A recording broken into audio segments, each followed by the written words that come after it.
የእርሱ እይታ እኛም እንደናድግ የትኛው አላም ነው መግደል ያለብን? እንደ ተቋም እንደ ግለሰብ የትኛው አላም እንግደል? ሀብት ለመፍጠር ከተቻለ ላሚቷ መሞት የለባትም። የኔ ጥያቄ ከአንድ ጨዋታ ነው የሚጀምረውና አንድ አጎቴ ነገረኝ ታሪክ ነው። አንድ ሰውዬ ከአንድ ሀገር ወደ አንድ ሀገር መጓዝ ይፈልግና ይመሽበታል። ሲመሽበት አንድ ባለ ሀብት ቤት ይሄድና ማደሪያ ይጠይቃቸዋል። ማደሪያውን ሲጠይቃቸው ጥበቃው ይመጣና አላቅህም እኮ እንዴት አሳድረሃለሁ ይለዋል።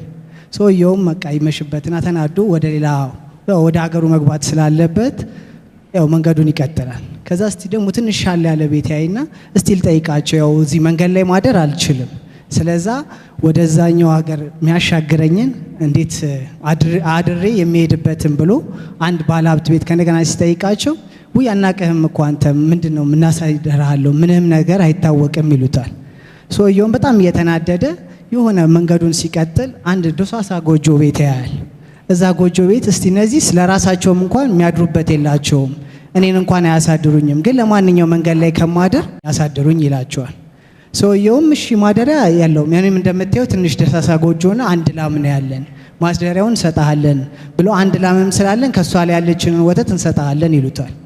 እሱም ሰውየው ደስ ብሎት በጣም በቃ ያው ከችግሩ ስለሆነ በጠዋት አድሮ ከላሟ የሚያገኟትን ወተት ጠጥቶ አድሮ በነጋቱ አመስግኖ መንገድ ይጀምራል። ልክ ሀገሩ ሲገባ ሰውየው ላደረጉለት ውለታ ያስብና አንድ አዋቂ ሰው ጋር ይሄዳል።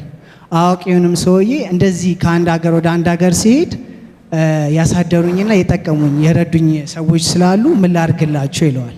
ይሄም አዋቂ ሰውዬ ታሪኩን በደንብ ከተረዳ በኋላ ሄደ ላማቸውን ግደልባቸው ይለዋል።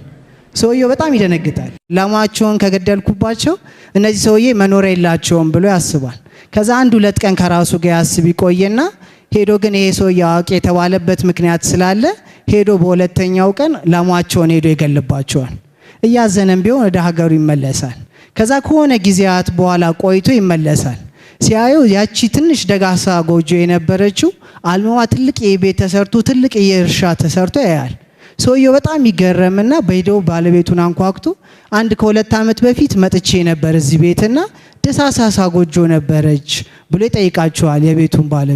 የቤቱን ባለቤት አዎ ልክ አንተ እንደሄድ ከሁለት ቀን በኋላ ላማችን ትሞትብናለች። እሷ ላማችን ስትሞትበት እኔም ወደ ስራ መሄድ ጀምራሉ፣ ያሉኝም ልጆች ሄዶ ከተማ መሸጥ ጀምራሉ፣ እናትየውም በለቅሟ መስራት ትጀምራለች እና ያቺ ላም በመሞቷ ምክንያት ብዙ ነገር አብበን አድገናል ይለዋል። የእርሱ እይታ እኛም እንደናድግ የትኛው አላም ነው መግደል ያለብን? እንደ ተቋም እንደ ግለሰብ የትኛው አላም እንግደል ብዬ ነው ጠይቀው። አመሰግናለሁ። ባለቅኔ ጠያቂ በጣም ጥሩ ሜታፎር ነው ያመጣው። በእስልምና የሚነገር የሚመሳሰል ነገር አለ። አንተ ባልከው መሰረት ሳይሆን ቤት ማፍረስ፣ ሰው መግደል ምናምን በሚባል አንድ ችኩል ሰውን የተፈተነበት ታሪክ አለ። በጣም ኢንትረስቲንግ ታሪክ። ያንተ የገባኝ ሰዎቹ ትንሽ ነገር አላቸው። እሷን ተማምነው በደህንነት ሲኖሩ ያችን ትንሽ ነገር ሲነጠቁ የተከማቸ የተደበቀ ፖቴንሻላቸውን አውጥተው ሀብት ፈጠሩ ነው። በመጀመሪያ ሀብት ለመፍጠር ከተቻለ ላሚቷ መሞት የለባትም ከተቻለ። ምክንያቱም ላሚቷን መግደል ብቸኛው ሀብት ማምጫ መንገድ ስላልሆነ። ትክክል ነህ፣ አዘናግታቸዋለች፣ ግን ብቸኛው እሱ አይደለም። ከዚህ ላም በተጨማሪ ስራ ብትሰሩ እኮ ትርፋማ ትሆናላችሁ የሚል ማስተማርም ሌላው መንገድ ሊሆን ይችላል።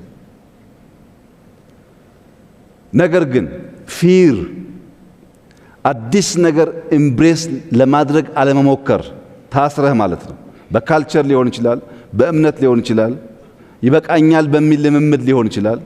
ታስረህ ካለህበት የሚፈታ ሼክ የሚያደርግ ነገር ያስፈልጋል። ያ ነገር የግድ ትልቅ መሆን የለበትም። ራስህ ሜታፎር ስላመጣህ እኔም በሜታፎር እመልስልሃለሁ። ይሄ ቤት ትልቅ ቤት ነው። እንደምታየው በመቶዎች በሺ የሚቆጠር ሰው ይይዛል። ይሄ ቤት ሰፊ ቤት ነው። ይሄንን ቤት ይሄንን አዳራሽ እኔ እናንተ እንድንገባና እንድንወጣ የሚያስችለን ያ በር ነው። የበሩ ሳይዝ እንደምታየው ከቤቱ ሳይዝ በጣም ያንሳል። ሚናው ግን ቀላል አይደለም።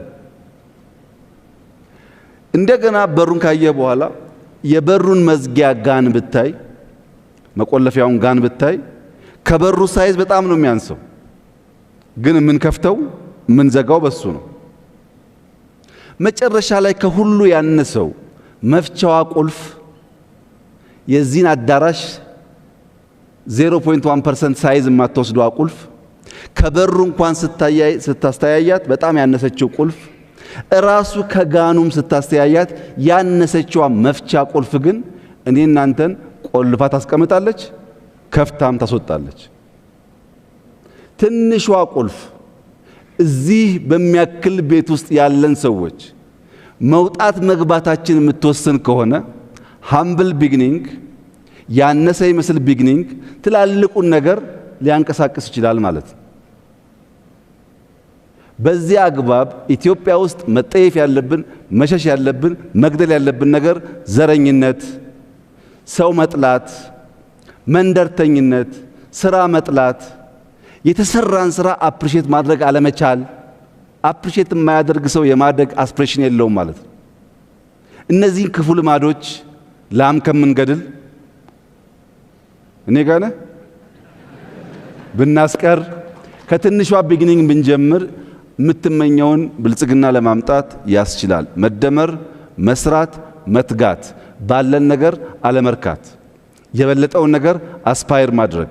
ያ ግን ከትጋት ውጭ እንደማይመጣ አምነን የምንሰራ ከሆነ በጣም መልካም ነገር ይሆናል። ጥንቃቄ የሚያስፈልገው የተሻለ ቤት ያላቸው የተሻለ ስፔስ ያላቸው ሰዎች እንግዳ አይቀበሉም። ያነሰ ብቻ ያላቸው እንግዳ ይቀበላሉ ወደሚል ግን እንዳይወሰድ። እንግዳ ለመቀበል ብለን ማነስ የለብንም።